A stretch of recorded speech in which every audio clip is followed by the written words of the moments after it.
जय जगन्नाथ ओडिपिक चैनल नूतन अध्याय को आपण मानक स्वागत। आज अध्याय आम सम्मुखें अच्छा पंडित रविनारायण महापात्र। चलतु तांकठारु आमे जानिबा संसार रे सुखी किए। ओम नमो भगवते गणेशाय नमो त्रैगुरुवे नमो। हे प्रभु ए संसार तोर मो भी तोर ए संसार जेडे आम भली लोक मान धारणा जे धार्मिक लोक माने केवे दुख कष्ट भोगिबे नाही, सेमानकु केवे रोग व्याधि हेबो नाही, सेमानकु केवे आपत विपद पड़िबो नाही, सेमाने जीवन सुरखुरे कटि जीवो। लोके कदी धार्मिक लोक किछि हबो नाही, किंतु ए कथा सत नुहे प्रभु। पुराण आ इतिहास रु आरंभ करी वर्तमान पर्यंत आमे जेते सब साधु संत धर्मचारी माने कथा जानिया पई कहतु तो देखी सेमान तो सबु केते दुख कष्ट आपद विपद आदि व्याधि भोगी छंती। देखंतु प्रभु श्री रामचंद्र स्वयं भगवान अवतार, तांको पुनी सारा जीवन कि दुख कष्ट भोगिए को न पड़िला। आपण कहतु 14 वर्ष काल राज्य छाड़ी बखल पिंदी जटा छाड़ी फलमूल खाई बणरे बुलिले, या सत्य ना मिछ आज्ञा? सत्य। तेणु तांकर पत्नी को पुनी असुर रावण चोराई नेला, सीतांग भली सती को पुनी केते अपमान। स्वामी के आगे जड़ी गोटे स्त्री किए कहे स्त्री स्वामी सही पारे नहीं, ये कौन सुख केते कषण भोगिया पड़िला। लक्षण भरत भली धर्मनिष्ठ पुरुष माने बुर्छाठारे केते कष्ट भोगिले। साड़ू छाड़ू नल दमयती उभे राजा राणी केते धार्मिक नथिले, कि कष्ट से माने सारा जीवन न भोगी। सेठी छाड़ू आउ गोटे पद राजा युधिष्ठिर राजा हरिश्चंद्र एमाने केते केते बड़ धार्मिक एते दानी नथिले, केते धर्मवत राजपुरुष नथिले। युधिष्ठिर थिले धर्मकर अवतार, जे कलि युगे अच्युत होइचंती, अथच सारा जीवन से माने दुख कष्ट सब भोगिचंती, वनवास करचंती, कष्ट पाइचंती, निजे भाईजे को उलग्न भा देखिचंती। आठो दुख कौन थाए? आमे भी युगे देखुतु रामकृष्ण परमहंस निजे कैंसर रोग रे प्राण त्याग कले। मु जणे तांकर पट कहना सेठी वर्ष वर्ष चंडी करिया जाए कलकत्ता, रामकृष्ण भी चंडी करे। तेणु स्वामी विवेकानंद केड़े बड़ योगी नथिले, साड़ू मुह नियंतु, अर्थात मारात्मक रोग होला। उदाहरण देवी बर सबु दृष्टि देखिले जे जेते बड़ धार्मिक व्यक्ति, जे जेते बड़ सत्य आउ न्यायपरायण व्यक्ति एवं जे जेते बड़ ईश्वर भक्त बा योगी, से आम भली साधारण लोक ठारू लक्ष गुण अधिक दुखी आ दुख भोगती, अधिक कष्ट पाती, अधिक अपमान पाती। मृत्यु हाथरू दुख हाथरू कहार एठी रक्षा मिले नहीं, या सत्य ना मिछ आज्ञा? सत्य। आध्यात्म शास्त्र मतरे ए जगत ओ ए जीवन दुखपूर्ण। एठारे जन्म होला माते दुख अछि, मृत्यु अछि, फास मध्य आम गलारे लागिछि। या को कोंती भव दुख। यह मुख्यतः 3 प्रकार। ये जो 3टा दुख एटा 3 प्रकार। गोटे होची मानसिक दुख, गोटे होची वस्तुगत दुख, गोटे दैवी विपत्तिर दुख। साधु असाधु, धार्मिक अधार्मिक समस्ते यही 3 प्रकार दुख भोग करिया को बाध्य हो ना नहीं आज्ञा? आज्ञा। बुद्धदेव ठीक कथा गोटे कही। बुद्ध जे बुद्धं शरण गच्छामि संतं शरण भूतामि संग शरण से गोटे कथा कही। ए जगत ए जीवन दुखपूर्ण। दुखर कारण है आमर कामना, एवं आमे कामना रु मुक्त हेले दुख रु मुक्त हेबा। जोटी कामना अच्छे दुख अच्छे बोली बुद्धदेव कही। किंतु दैवी दंड बा आकस्मिक दुर्घटना बा शरीर बाधी ए सब कौन आम कामना रु आसे नहीं। बुद्धदेव निजे आमाशय रोग रे पड़ी रक्त झाड़ा होगी प्राण त्याग करते से अवश्य तो कष्ट हुई नथिला। रामकृष्ण परमहंस ताकर गलारे कर्कट रोग होइतिला, किंतु से सर्वदा भगवान भाव में समाधिस्थ रहउतिले। तेणु तांको आम भली शरीर कष्ट होई नथिला। तांको शिष्य माने थरे बड़ बड़ माने बाहर डाक्तर सब अणैले, जे घाड़े पोक पड़ी पोक काट दी पड़ेले, आराम मिलला, से चलीगले पोक गड़े रामकृष्ण पर से जगह छाड़। तेणु योगी माने जोग बल भक्त मान ईश्वर भाव में थाई शरीर को संविधान भूली जाती। ଆଉ ଥରେ କହୁଛି, ଯୋଗ ବଳେ ଓ ଭକ୍ତ ମାନେ ଈଶ୍ୱର ଭାବରେ ଥାଇ ଶରୀରର ସମ୍ବେଦନକୁ ଭୁଲି ଯାଆନ୍ତି, ସେମାନେ ଆତ୍ମାରେ ନିମଗ୍ନ ହୋଇଥାନ୍ତି। ହଁ ନା ମିଛ ଆଜ୍ଞା? ଆଜ୍ଞା କିନ୍ତୁ ମାନସିକ ଦୁଃଖ ଆଉ ଗୋଟିଏ ପ୍ରକାର ଦୁଃଖ, ଯାହାର ପ୍ରଭାବ ଶରୀର ଉପରେ ପଡେ ଓ ମାନସିକ ଦୁଃଖର ପରିସର ସବୁ ପ୍ରକାର ଦୁଃଖର ପରିସର ଠାରୁ ଅଧିକ ବିସ୍ତୃତ। ତେଣୁ ଏହି ମାନସିକ ଦୁଃଖକୁ ଶାସ୍ତ୍ରରେ ଆଧ୍ୟାତ୍ମିକ ଦୁଃଖ ବୋଲି ବହୁତ ଲୋକ କହିଛନ୍ତି। ଏହାର ପରିସର ମନ ଠାରୁ ଆତ୍ମା ପର୍ଯ୍ୟନ୍ତ ବ୍ୟାପିଥାଏ। ମାନସିକ ଏପରି ସବୁ ଦୁଃଖ ଅଛି ଯାହା ମଣିଷର ଆତ୍ମାକୁ ମଧ୍ୟ ଧରିଥାଏ। ଆତ୍ମା ମଧ୍ୟ ବାଧିଗ୍ରସ୍ତ ହୋଇଥାଏ। ମଣିଷର କାମ, କ୍ରୋଧ, ଲୋଭ, ମୋହ, ମଦ, ମାତ୍ସାଦି ଦୁଷ୍ଟ ପ୍ରବୃତ୍ତି ଗୁଡିକ ଖୁବ୍ ବଳଶାଳୀ ହେଲେ ଆତ୍ମା ମଧ୍ୟ, ଜୀବାତ୍ମା ମଧ୍ୟ ବାଧିଗ୍ରସ୍ତ ହୋଇଯାଇଥାଏ। କଣ ପାଇଁ? କ୍ରୋଧ, ଲୋଭ, ମଦ, ମୋହ, ମାତ୍ସାଦି ଦୁଷ୍ଟ ପ୍ରବୃତ୍ତି ଗୁଡିକ ବଳଶାଳୀ ହେଲେ ମଧ୍ୟ ଆତ୍ମା ମଧ୍ୟ, ଜୀବାତ୍ମା ମଧ୍ୟ ବାଧିଗ୍ରସ୍ତ ହୋଇଥାଏ। ତେଣୁ ମାନସିକ ଦୁଃଖକୁ ମଧ୍ୟ ଈଶ୍ୱର ପରାୟଣ ବ୍ୟକ୍ତି ମାନେ ଜୟ କରିଥାନ୍ତି। ଏହା ସତ ନା ମିଛ ଆଜ୍ଞା? ଆଜ୍ଞା ଯୋଗୀ ଓ ଭକ୍ତ ମାନେ ମାନସିକ ଦୁଃଖରୁ ନିଜକୁ ମୁକ୍ତ ରଖିଥାନ୍ତି, କିନ୍ତୁ ସେମାନେ ବ୍ୟକ୍ତିଗତ ମାନସିକ ଦୁଃଖରୁ ସିନା ତ୍ରାହି ପାଆନ୍ତି, କିନ୍ତୁ ଜଗତର ଦୁଃଖକୁ ପ୍ରାଣୀ ମାନଙ୍କର ଦୁଃଖରେ ସହିପାରନ୍ତି ନାହିଁ। ଯଥା ମୋର ସ୍ତ୍ରୀ ପେଇଁ ଯାଇଥିଲି, ମୁଁ ଆଜି ଆପଣଙ୍କ କାନ୍ଦିଲି। ଆଜ୍ଞା, ମୋ କଥା ଗୁଡିକ ସଂସାର ଭିତରେ ଅଛି ଆଜ୍ଞା। ଆଜ୍ଞା ବୁଦ୍ଧ ଦେବଙ୍କର ବ୍ୟକ୍ତିଗତ ଦୁଃଖ ନଥିଲା। ଚୈତନ୍ୟ ମହାପ୍ରଭୁ ପୁରୀକି ଆସିଥିଲେ, ତାଙ୍କର ମଧ୍ୟ ବ୍ୟକ୍ତିଗତ ଦୁଃଖ ନଥିଲା। ରାମକୃଷ୍ଣ ପରମହଂସଙ୍କର ବ୍ୟକ୍ତିଗତ ଦୁଃଖ ନଥିଲା। କଣ ଆଜ୍ଞା ସତ ନା ମିଛ? ଆଜ୍ଞା ଆଉ ଯୋଉମାନେ ଆସିଛନ୍ତି, ଅରବିନ୍ଦ ହଉ, ଯେକୌଣସି ସାଧୁ ସନ୍ଥ ସଂସାରକୁ ଆସିଛନ୍ତି, ତାଙ୍କର ବ୍ୟକ୍ତିଗତ ଦୁଃଖ ନଥିଲା। ବିବେକାନନ୍ଦ ହଉ, ଗାନ୍ଧୀ ହଉ, ମା ଶାରଦାମଣି ହଉ, ଦିବ୍ୟଜନନୀ ମା ମୀରା ହଉ, ଯିଏ ଶ୍ରୀକୃଷ୍ଣ ଭକ୍ତ ନିଧିବନରେ ଅଛନ୍ତି। ଆପଣ ଦେଖନ୍ତୁ ମଦର ଟେରେସା, ମହାମାନବୀ ମାନଙ୍କର ନିଜ ଜୀବନ ଯଥେଷ୍ଟ ଦୁଃଖ ବିପଦ ରହିଥିଲେ ମଧ୍ୟ ସେମାନେ ସେଥିରେ ପୀଡ଼ିତ ହଉନଥିଲେ। ମାତ୍ର ଜଗତର ଦୁଃଖକୁ ଦେଖି ସେମାନେ ବିଚଳିତ ହଉଥିଲେ। ମଣିଷର ଦୁଃଖକୁ ଦେଖି ସେମାନେ ବିଚଳିତ ହଉଥିଲେ। ପ୍ରାଣୀମାନଙ୍କ ଦୁଃଖ ଯନ୍ତ୍ରଣାରେ ସେମାନେ ପ୍ରତି ମୁହୂର୍ତ୍ତରେ ମନ ହୃଦୟରେ ପୀଡ଼ିତ ହୋଇ କାନ୍ଦି ପକାଉଥିଲେ। ରାମକୃଷ୍ଣଙ୍କ ଜୀବନରୁ ଜଣାଯାଏ, ମୁଁ ଯାହାଙ୍କ ଫଟୋ ରଖିଛି ମୋ ଷ୍ଟାଟସରେ, ସେ ଥରେ ତାଙ୍କ ଆଖି ଆଗରେ ଜଣେ ବଳବାନ ଲୋକ ଆଉ ଗୋଟିଏ ଦୁର୍ବଳ ଲୋକକୁ ଠେଙ୍ଗାରେ ଆଘାତ କଲା, ବାଡଉଛି। ଏ ଦୃଶ୍ୟରେ ସେ ଲୋକଟି ଛଟପଟ ଯନ୍ତ୍ରଣା ଚିତ୍କାର କରୁଛି। ଆଜ୍ଞା ରାମକୃଷ୍ଣ ଦେଖିଲେ ସେ ନିଜ ପିଠିରେ ସେ ଠେଙ୍ଗା ମାଡ଼ର ଚିହ୍ନ ଦେଖାଯାଉଥିଲା। ବହୁ ଖ୍ରୀଷ୍ଟିଆନ ସନ୍ଥ ନରନାରୀ ଯୀଶୁଖ୍ରୀଷ୍ଟଙ୍କ ଫାଶୀ ଫାଇଦାର ଦୁଃଖ ସ୍ମରଣ କରୁଥିଲେ। ସେମାନଙ୍କ ଦେହର ବିଭିନ୍ନ ଅଙ୍ଗରୁ ରକ୍ତ ଝରି ପଡୁଥିଲା। ପ୍ରମାଣ ରହିଛି। ଯେମିତି ରାମକୃଷ୍ଣ ଦେଖିଲେ ସେ ଠେଙ୍ଗା ମାଡ଼ ତାଙ୍କ ପିଠିରେ ପଡିଛି, ସେ ଲୋକ ପିଠିରେ ପଡିଛି, ତାଙ୍କ ପିଠିରେ ପଡୁଛି।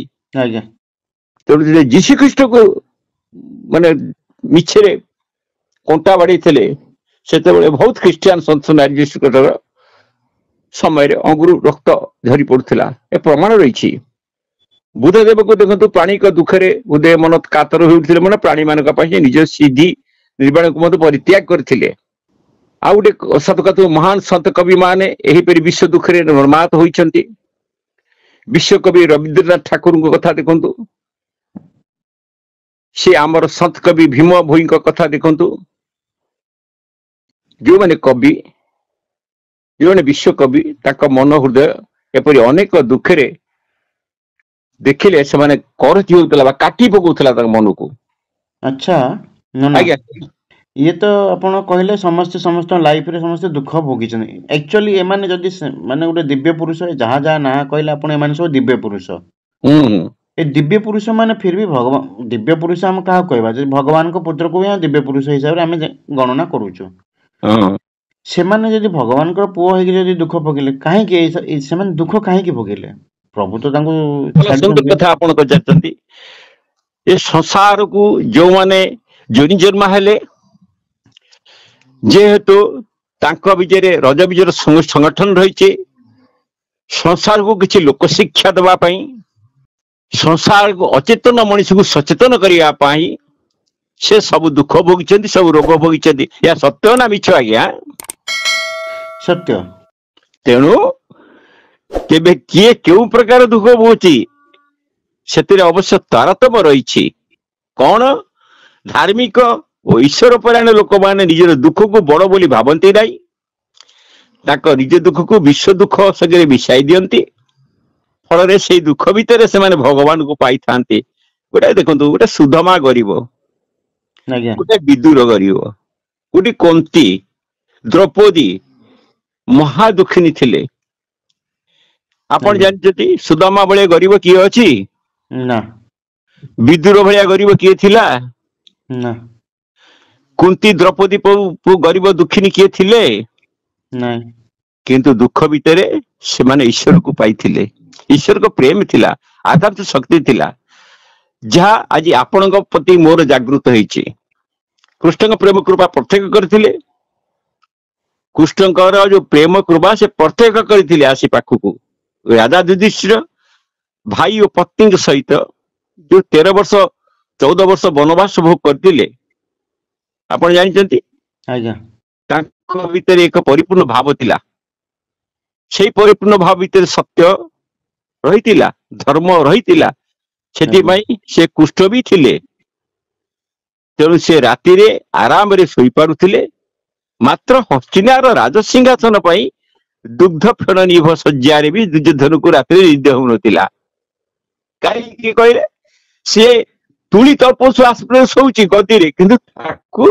राति निद होउनतिला किंतु एमाने बणरे शोतले आको श्रीकृष्ण कृपा आराम रे शोतले आज्ञा कहीं कि तांको मनरे अहंकार थिला से अहंकार ताड़ा भोगुथिले तांको पाखरे कृष्णकर कृपा नथिला तेणु तांकर सबु मध्य छाई किछि नथिला प्रकृत दुखी किए बा दुख भोगुतला किए दुर्योधन आज्ञा तेणु आ गुटे कथा आ केते बेले सुख आसीबो केते बेले दुख आसीबो सेटा मनुष्य जीवन गोटे दुखमय बोली कहिहेब नै सेही परि दुख सुखमय बोली कहिहेब नै ए सृष्टि नियम हला कथा अच्छी अस्थि हेले ता पाके नास्ति भी अच्छी हाँ कि नहीं आज्ञा आज्ञा जन्म संगे मृत्यु रही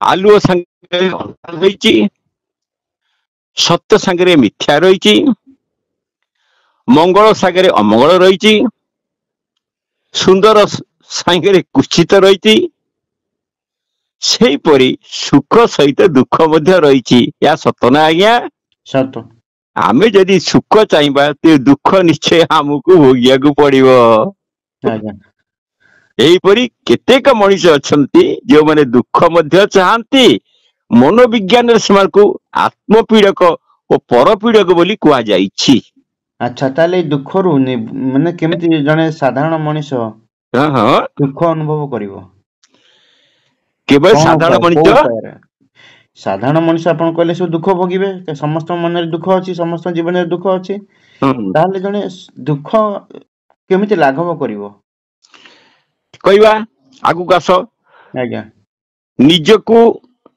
और अपर को कष्ट देई एक प्रकार सुख बा उल्लास जो माने अनुभव करती तेणु आम भली मनुष्य माने सुख दुखर वृत्त भितर मुकुली पारुछि कि केबे पारु न हाँ कि पारुछि कि आज्ञा ना आमे अहर सुख और दुख चक्र भितर घूरी बुलुछु आमे घड़ी के हसुची हे पुण घड़ी के कांदुचु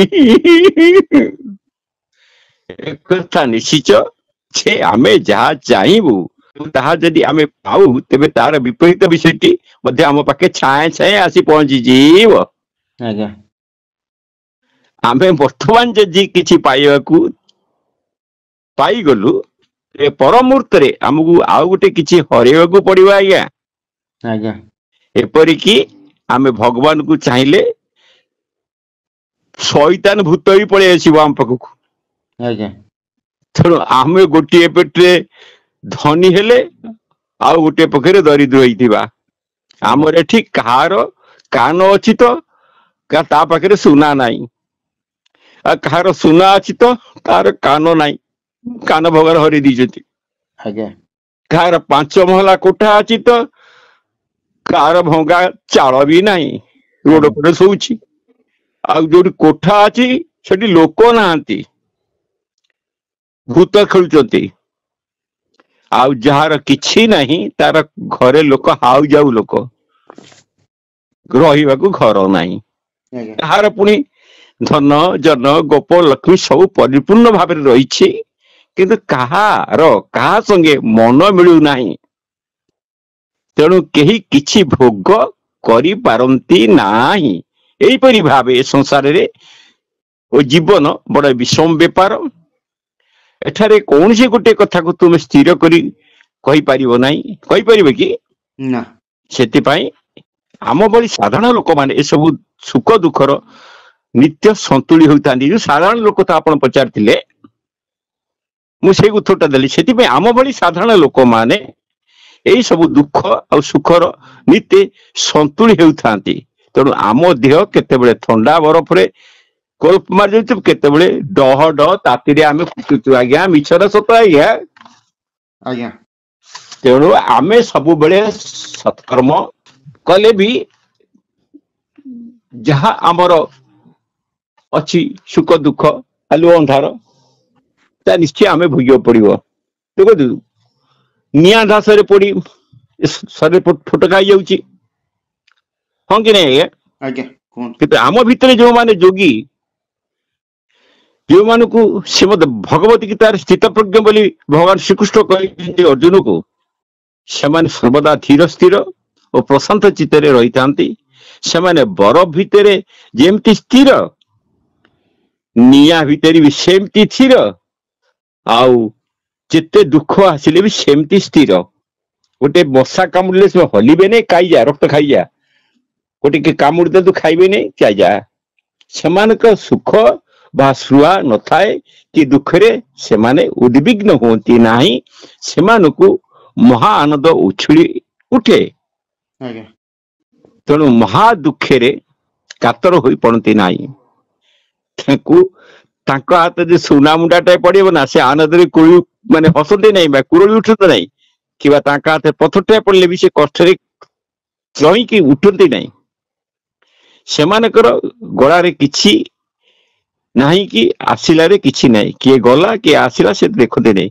ଯିଏ ଯିବାକୁ ଚାହୁଁଛି ସେମାନେ କହନ୍ତି ଯାଅ, ଯିବ ଆସିଛ ଯିବ। ଯିଏ ଆସିବାକୁ ଚାହାନ୍ତି ସେମାନେ କହନ୍ତି ଆସ, ତମେ ଆସିବାକୁ ଚାହୁଁଛ ଆସ। ସେମାନଙ୍କ ପାଇଁ ଲାଭ ଯେମିତି ଶୁଭ ମଧ୍ୟ ସେମିତି। ଆଜ୍ଞା ଶୁଭ ବା ଲାଭ ଜୀବନ ପ୍ରତି ଏହିଭଳି ମନୋଭାବ ହେଲା ଜଣେ ଯୋଗୀର ମନୋଭାବ। ତେଣୁ ଏହିପରି ମନୋଭାବ ମାନେ ଯେ ଅର୍ଜନ କରିଛି। ତେଣୁ ଆମ ଜୀବନର ସୁଖ ଦୁଃଖକୁ ନେଇ ଏଭଳି ବିଚଳିତ ହୋଇପଡନ୍ତୁ ନାହିଁ।